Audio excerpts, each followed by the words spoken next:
Internet की इस दुनिया में हमें अब तक काफी चेंजेस देखने को मिले हैं। पहले यूजर्स 1G का इस्तेमाल करते थे और अब 4G को भी यूज कर रहे हैं। 1G से लेकर 4G तक का ये सफर न सिर्फ इंटरनेट की इस दुनिया के लिए बल्कि यूजर्स के लिए भी काफी चेंजेस लेकर आया है। इस वीडियो में आप जानेंगे 1G, 2G, 3G, 4G और 5G में क्या अंतर होता है, आखिर क्यों चाहिए भारत को इन सब के बाद भी 5G।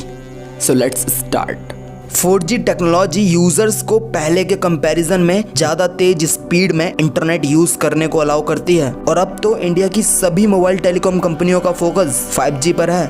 हालांकि इस पर हमारे दिमाग में एक सवाल उठता है कि जब देश में 4G सर्विस का ही हाल बेकार है तो हम 5G से क्या उम्मीद कर सकते हैं। देश में पहले से ही सभी लोगों को कॉल ड्रॉप और डेटा नेटवर्क से जुड़े इतने सारे इशू हैं जिनका टेलीकॉम कंपनियां अभी तक कोई हल नहीं निकाल पाई हैं। ऐसा नहीं है कि इंडिया ही एक अकेला ऐसा देश है जो 5G सर्विस को लॉन्च करने में लगा हुआ है, बल्कि इंडिया के अलावा चाइना, अमेरिका, कोरिया और जापान भी ऐसे देश हैं जो 5G सर्विस पर काम धंधा छोड़कर लगे पड़े हैं। दरअसल 5G मोबाइल कम्युनिकेशन की 5th जनरेशन है। यह 4G, 3G, 2G और 1G सिस्टम का एक अलग वर्जन है। दरअसल 5G सर्विस का main motive high data rate लाना, एनर्जी को काफी हद तक सेव करना, cost reduction, high data capacity और एक बड़े स्केल पर डिवाइसेस को एक दूसरे से कनेक्ट करने के साथ साथ और भी ऐसे ही कुछ फीचर्स को लाना है। अगर शुरुआत से बात करें तो पहली 3 सर्विसेज का मकसद सिर्फ इंसान से इंसान तक था। मतलब इन सर्विसेज की हेल्प से आप सिर्फ बात कर सकते थे। इनमें 1G, 2G और 3G सर्विसेज शामिल थी।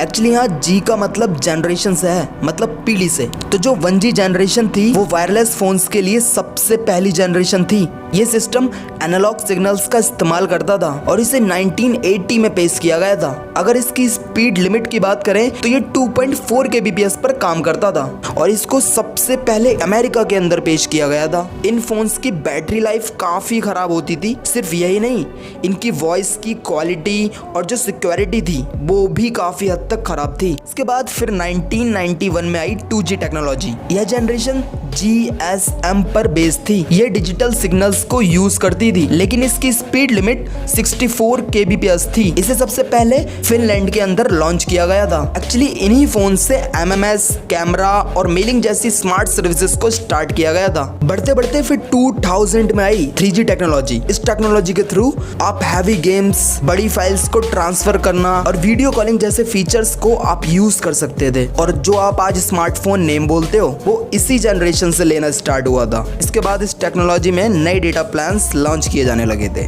तब जाकर 2011 में आई 4G टेक्नोलॉजी।